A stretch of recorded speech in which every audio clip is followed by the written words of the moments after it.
16 ዓመታች እዚህ ከተማ አበሻው ፌስቡክ ላይ ቁጭ ብሎ አያቸዋለሁ። የኔ ልጆች አዩ they know the application ምን እንደሆነ ያውቃሉ፣ ግን ማየት አይፈልጉም። ዩቲዩብ ራሱ የሚመለከታቸው ብቻ ነው የሚያዩ። ራሳቸው ሴኩሪቲ ውስጥ ገብተው ይዘጉታል፣ ማየት አይፈልጉም። አሁን እኮ ኦሮሞን ተመልከቱት። በምን ያህል ጥጋቢ ኦሮሞ ዘረኞችን ያልኩ ህዝቡን አላልኩ። ህዝቡ ምን ያውቃል? አሁን እየበላኩ ነው አብሮ እንዳማራው የኦሮሞ ዘረኛና የፓርቲ መሪውና ይሄ 500 ሺህ የሚያክል ዘጥ የሚለው ግን የ100 ሺህ አይታችሁታል። ፈሱን እየፈሳ ሰገራውን ከተማ ላይ መጥቶ የሚጸዳዳኩ እዚያው ደግሞ ሰክሮ ተኝቶ አይታችሁታል። ጥላቻው አይታችሁታል። ቀይ ባህር ሲል ሲፎክር ያወጣት ይሄ ደግሞ የአማራ ሸማ ተለብሶ ይሄ ኦሮሞ ባንዲራ ተደርጎ ይው በቃ እኮ አሁን ኦሮሞ ቋንቋዬ ይደግልኝ የሚል አናሳ ስለሆነ እኮ I'm sorry to say that ጨጨብሳይን አልበላም አማራ የሚል እኮ ማይም ስለሆነ እኮ ነው። አባገዳ ማለት ፕሪሚቲቭ ነው። ቅቤ እኮ ዛፍ የሚቀባ ነው። ፕሪሚቲቭ ነው ባይዘው። ግን ሁሉም ኦሮሞች አይደሉም። በጣም ይጠሉታሉ፣ በጣም ይሰለጥናሉ፣ የሚሸማቀቁ አሉ። እንደው በእነዚህ ኦሮሞዎች በዚህ ዘረኞች ምን እናርጋለኝ? አንድ ዶክተር ደውሎ ሬቻን አይቶ ቅቤ ሲቀቡ ዛፍ በጣም ተሳሽቶ ማለት ነው። 4 ኪሎ ልጅ ነው። እኔ ከነዚህ መፈጠሬ በጣም አዝናለሁ አለ። እንዴት አልኩት? ታላቅ ህዝብ ሆኖ ሳለ እንደ ታናሽ የሚያስብ ቤተ መንግስት ከቶት አማራ አሁንም የሚያለቅስ ህዝብ ቢኖር የኛ ህዝብ ነው አለ። እዚህ ከተማ ላይ ያለው እንዲህ አይነት ኦሮሞች አሉ፣ አርቀው የሚያስቡ ያን ባንዲራ አይቶ በጣም ነው የገረመው። ራሱ ሶሻል ሚዲያ ላይ ቢጨንቀው አረንጓዴ ቢጫ ቀዩን አርጎ ዶክተሩ ፎቶ ተነሳባቸው። ከስር ይሰድቡታል። የሚኒሊክ እንትን ቂጣጣቢ እንዲህ አይነት ውርጋጥ እንዲፈጠር ያደረገው ራሱ ትግሬዎች ናቸው። ኤርትራና ያድዋ ትግሬዎች ሆን ብለው በአማራ እንዲነሳብን አደረጉ፣ የውሸት መጽሐፍ እየጻፉ። ስለዚህ እነዚህን የምናግዳቸው በጥይት ነው። ቀጥል ኦሊቭ ቀጥል። ሌላ ጊዜ እንድትመጣ በጣም ብዙ ሺህ ሰው ሲኖር አንተን ማገዝ እንፈልጋለን። መጽሐፍ እንድትጽፍ ፈልጋለሁ። መጽሐፍ አለብህ። የቅድሙን በደንብ አድርገህ ጻፈው፣ እኛ እንረዳለን። አሳትመው እንዳትፈራ። በሃይማኖት ውስጥ ያለው አዝረክርከህ ግብጽ የሰራብንን ነጭ የሰራብንን አዝረክርከህ ጻፈው። አንተ ኦርቶዶክስ ነህ፣ ማስተርስ ነህ። በቃ ስራው ጻፈውማ። ቀጥል ወንድም። አመሰግናለሁ ሞጣዬ። በነገራችን ላይ ከቅድም ጀምሬ ያው እየሰማሁ ነበር የምትናገረውና በጣም ብዙ ነገሮች በጣም ሁሉ ነገር እውነት ነው ሞጣዬ። አሁን ሰው ስላልገባው ነው፣ ስላላስተዋለ ነው።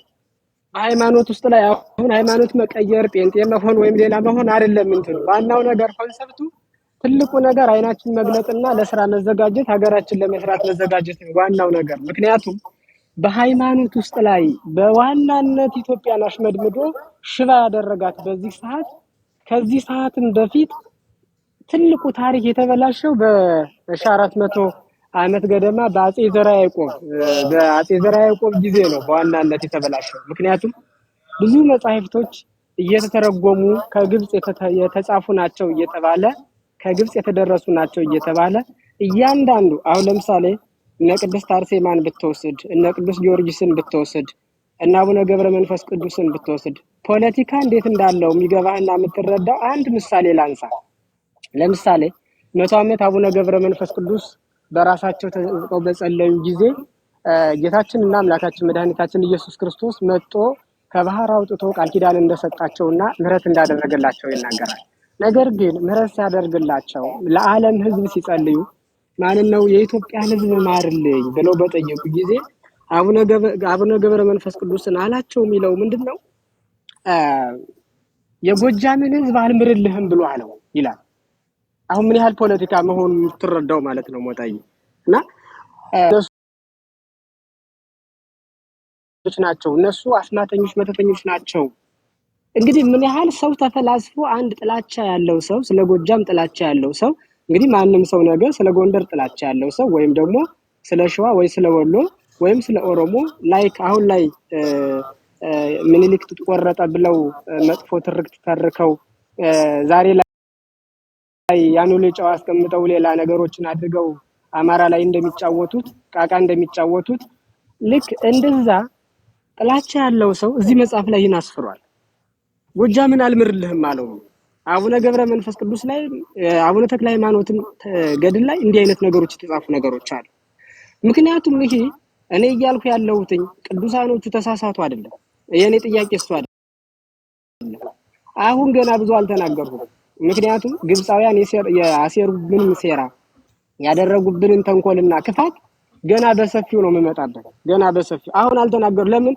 ብዙ አቧራ የሚያስነሳ ሰው ስላለ፣ በጣም ብዙ አቧራ የሚያስነሳ ሰው ስላለ አሁን ጫፍጫፉን ነው እየተናገርኩ ያለሁት እንጂ በደንብ አድረክቼ ሞጣ እንዳልከኝ ምንም ችግር የለም። በሰፊው በማስረጃ እያንዳንዷን መዛይግቱን መዝግቤ በደንብ እመጣበታለሁ። ምክንያቱም በጣም ብዙ ስራ ነው የሰሩብን።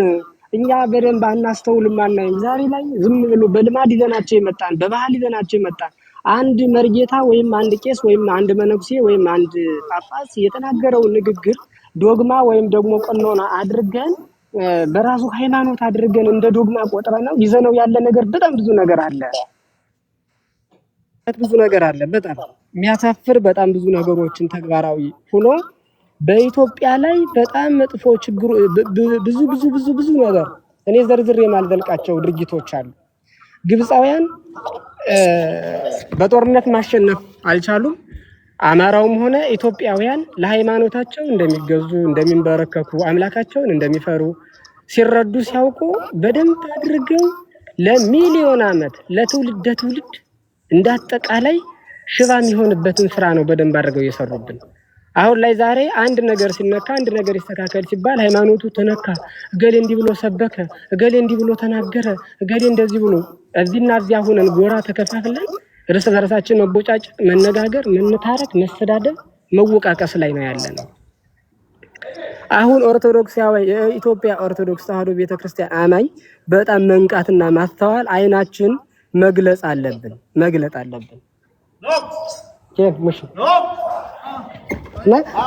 አይናችን መግለጥ አለብን። ይሄ ካልሆነ በጣም ከባድ ነው። በጣም ብዙ ሴራ ነው የተሰራው።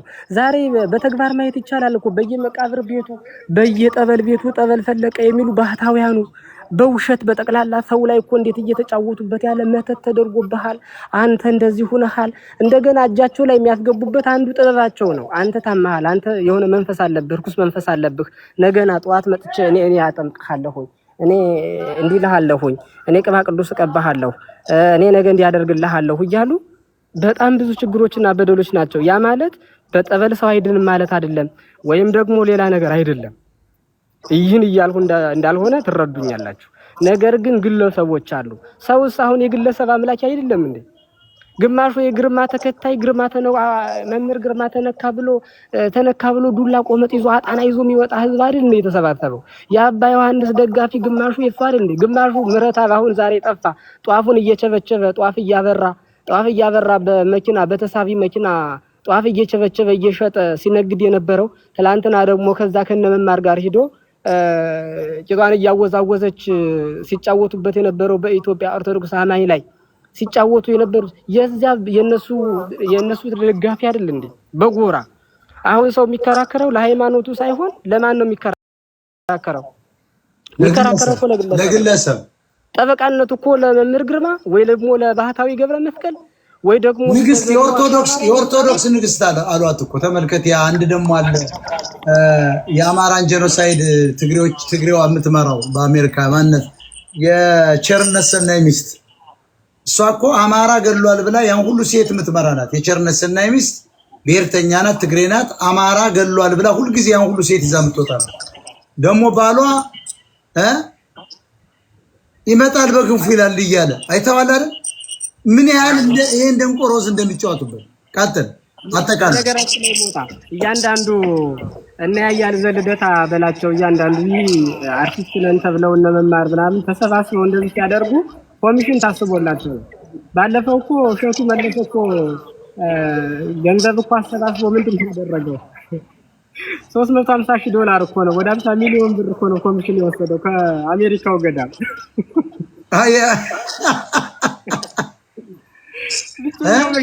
ሃይማኖት ነው ሞታ።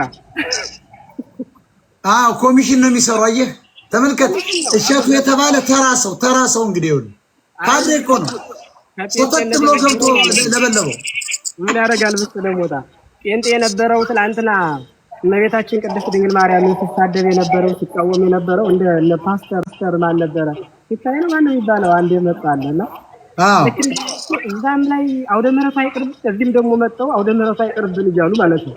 ምክንያቱም እዛ ላይ ያለው ነገር ቀሰቀሰባቸው። እዚያ ሲቀዘቅዝ እዚህ ጋር ደግሞ መጡ እነዚህ ተሳዳቢ ነው። እዚህ ደግሞ መቸልቸል የኛም ደግሞ እንደዚህ ነገር ሲሳደብ ምናምን ትክክል ነው። አሁን እነሱን እየሰደበልን ነው ብሎ በዚህ ተክለዋ ከፍ አድርጎ አውደ ምሕረት ላይ ያስቀምጠዋል። በዚህ በእነሱ በተገኙበት አሁን አርቲስቶች አሁን እንደነሸቱ ኮሜዲዎች ገንዘብ እኮ ለማሰባሰብ እኮ ቤተክርስቲያን ላይ እኮ ምን እንደሚደረግ ማን ተሰሚነት እንዳለውና ማን የገንዘብ አሰባሳቢነት ስጦታ ሳይኮሎጂ ችሎታ እንዳለው ገንዘብ ከሰዎቹ ለመቀበል ምን አይነት ዘመናዊ አሰባበክ እንዳለው ነው መጥቶ ገቢ ይሄው የሚዘረፈው እኮ አማራ ህዝባችን ነው ታውቃለህ። አማራ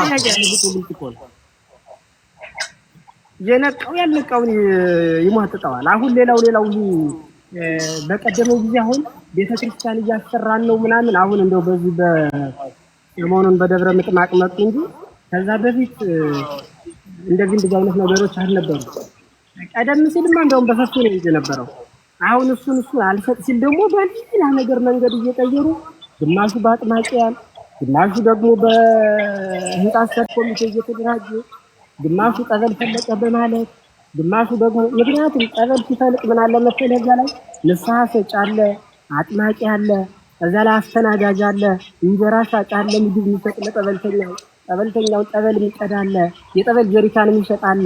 እያንዳንዷ ነገር ካልኩሌት ተደርጋ ብዙ ተጠቃሚ ያለዛ ወጣይ ድገመውሱን የእንትኑን የጸበሉን ስትራቴጂ እስኪ ንገረው ለህዝቡ። በአንድ ጸበል ፈለቀ ሲባል የሥራ ድርሻውን ይወስድ አንድ ቤተሰብ ይዞት የሚገባውን ቢዝነስ እስኪ ድበቅ ወጣ ዘንዶ አስራ ማርያም ባለፈው የኮሮና እመቤታችን ነገረችኝ አለና አንድ ሰውዬ እመቤታችን ነገረችኝ አለና ዘንዶ አስራ ማርያም ጀመረልህ። አሁን ቀዝቅዟል፣ ሰውም ብዙ የለም። ያው መቼም በሶሻል ሚዲያ ይታይ ነበር። አርቲስቶች ጳጳሳቱ ሁሉ በጣም እያዳመቁት ነበር። ከዛ ላይ የሚጠቀመው ማን ነው? ከዛ ላይ ሰባኪ ይጠቀማል። አንደኛ ሰባኪ ሰበካ ጉባኤ አደራጅ እዛ ላይ የሥራ የጠበልተኛ አስጠማቂዎች አጥማቂዎች ጠበል የሚያጠምቁ ንስሐ የሚሰጡ ጀሪካን የሚሰጡ ምግብ የሚሰጡ እዛ አካባቢ ኬንዳ መተኛ የሚሰጡ ቤት የሚያከራዩ እዛ ሰፈር ቤት የሚያከራዩ እንዳጠቃላይ እዛ ሸቀለው። አሁን የሆነ ነገር ሲነካ ዱላ ይዞ የሚወጣው ሞጣዬ ስለ የሚሰጠው ምን የሚለው ያ ነው። በነገራችን ላይ ቅድሚያ አሁን ይሄንን ስንመታው እንደ ዶሚኖ ኢፌክት እኮ ሊሆን ነው ጋይስ። ይሄን ስንመታው ይሄ ሁሉ ደግሞ ዱላ ይዞ ይወጣል። የምንልክን ባርዛብ ነው የምትለኝ? ምንም ጥያቄ የለውም። ሰርቶ መብላት አይፈልግም ወጣዬ። ሰርቶ መብላት የሚባል ነገር አይፈልግም። ሰው ይኸውልህ በአቋራጭ ለክብር ይፈልጋል። እግዚአብሔርን አንተ እኮ እውነትህን ነው እኮ አሁን እንደው አፈንድደው አንድ ቀን ስትል ሰምቻለሁ። ቁጭ ብዬ ቤተክርስቲያን እየሰማሁ እንዲህ ባጃጅ ግዛልኝ የሆነ ነገር መኪና ግዛልኝ ፍልፈልቻል እያልክ እውነት እኮ ነው። እኔ ቤተክርስቲያን ሲሄድ ሁልጊዜ የመረረኝ የተውኩታው ዋይ እንትኑ ነው። ጸሎቱ ሲደረግ በጣም ትደነግጣለህ። አንዷ ሴት ምን እንደምታስብ ታውቃለህ? ጥሩ እንደው ይሄ የዚህ አሜሪካው እንደው አልተስማማኝም እየሸረሞጠብኝ ጌታ ሆይ እንደው የጎጃም በልጅግ የያዘ እንደው ምን አለ እንደው ብታገናኝ ትላለች ወጣቷ። ቀስ ብለህ ደግሞ ወደ ቀኝ ያለችዋን ስትሰማ ደግሞ ወይ ደግሞ ወንድ ጌታ ሆይ ምን አለ ቶዮታ መኪና እንደው ብትለው እንደው ማርቼዲስ እንደው ጓደኞች እንደው እንዳየለ ብታረግ። አንተ ታውቃለህ የዛሬ ዓመት ለክብር መግለጫ ጥላ መጣልኝ ከገዛ ጥላ ምን ብሎ እንደሆነ ባይቻንስ ነው እግዚአብሔር አለን ባይዞ ያደረገለት ባይቻንስ ነው። ቻንስ የሆነ ነገር ሲያጋጥም ይመጣና ጉራጌ ደግሞ የሆነ ብልጭልጭ ነገር ለጥፎ ወርቅ ጥላውን አንተን ጠይቅ እስኪ በኦርቶዶክስ ውስጥ ወርቅ ጥላ የሚባለው የሚገባው ወርቅ ነው ግን ወርቅ ጥላ ይባላል እንጂ እኮ አይደለም እኮ ባህር የተሰራ በቃ ተራ ጥላ እኮ ነው። 300 ብር 400 ብር የሚሸጥ እኮ ነው ሞጣዬ። ከዚያ እና አባ አብርሃም ደግሞ እና አቡነ አብርሃም እና ደግሞ እነ ማቲያስ ጭነውት ደግሞ ወደ መርካቶ ይዘውት ይመጣሉ። ከቁል ግቢ ገብርኤል መልሰው ነገራችን ላይ ሞጣዬ ይኸውልህ እጣኑ እና ጥላው ተመልሶ ነው የሚሸጠው። ለአከፋፋዮች ለደጋዴዎች ነው የሚሰጠው። ለደሃ ቤተክርስቲያን መስጠት ሲባል የቦሌ መድኃኔዓለም ወይም የሳሊተ ምሕረት ይረከብልህና ለነጋዴዎች እዚያ ዙሪያ ጥምጥም ላሉ ነጋዴዎች ተደራድረው በጨረታ ያስረክበዋል። ነጋዴዎቹ እንደገና መልሰው ለማን ይሰጡለታል? ለህዝቡ ይሰጡለታል። አንድ ጥላ ምናልባት ከ30 ጊዜ በላይ ተመላልሶ ይሸጣል። እኔ በነገራችን ላይ እውነት ማለት ምንድነው መሰለህ ሞጣዬ፣ እኔ በነገራችን ላይ ቅድስት ቤተክርስቲያን ተንከባክባን ያሳደገችኝና በቤተክርስቲያን በሃይማኖት እኮራለሁ። ነገር ግን እዚህ ቤተክርስቲያን ውስጥ ላይ ያሉ ሸቃላዮች ግን በዚህ በጴንጤነቱ እኔ ሌላን ሃይማኖት አይመለከተኝም።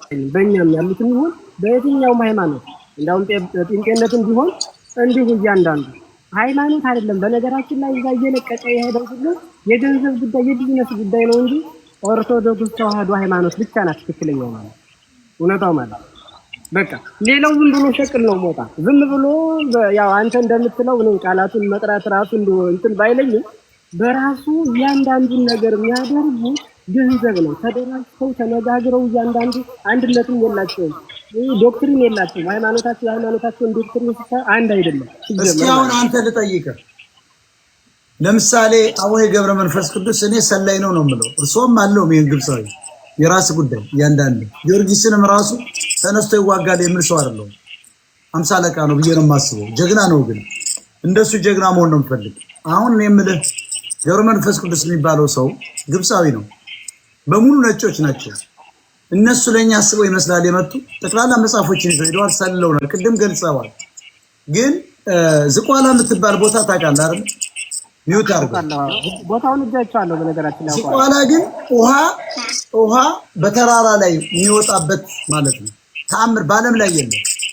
ይሄ ግብፃዊ እንዴት ነው አድርጎ ያችን ፈልጎ እዚያ ቁጭ ብሎ እድሜውን ሁሉ ጸዳ ብሎ ነጭ ስለነበር አማራዎች እያፈነበሱ እንደዚህ እነዚህማ መላእክት ይመስላሉ እያለ ጽሙን አስረዝሞ የኖረበት ነው እንጂ ምንም አንድም አቡዬ ወይም ገብረ መንፈስ ስሙን ታውቃለህ? የገብረ መንፈስ ቅዱስ አቡነ ገብረ መንፈስ ቅዱስ ነው። ማን ነው ስሙ? አይ የቀደመ ስሙን ነው። አይ ሞጣ ይሄኛውን እንኳን ትንሽ ቢያልፈኝ ቡትሮስ ጋሊ ቆይ ቡትሮስ ጋሊ ዘፈርስ ነው የሚባለው። አንደኛው ኤርትራን የገነጠለው ነው ግብፃዊ። አቡነ ገብረ መንፈስ ቅዱስ ቡትሮስ ጋሊ ይባላል። ጴጥሮስ ጋሊ ነው የሚባለው። ይሄ ሰው የመጣው ኢትዮጵያን አማራ ሊሰልል የአማራ መንግስት ነው ያፈረሰው። አሁን እስካሁን ግን አቡዬ እያለ ሰው ጧፍ ተሸክሞ ይሄዳል። ግን ማን ነው አቡዬ ተብሎ ሲመረመር ሃይማኖት የሌለው ምንም ግዕዝም የማያውቅ ምንም የማያውቅ ከግብፅ መጥቶ ለስንት መቶ ዓመት እየተመላለሱ ከተላኩት አንዱ ሰላይ ነው። ዘናይን ሴንትስ ማለት 9 ሰላዮች ማለት ነው። አሁን ይሄን ብትነግረው አማራው ኦርቶዶክስ ይሄን የሰማለት ጭው ነው የሚልበት።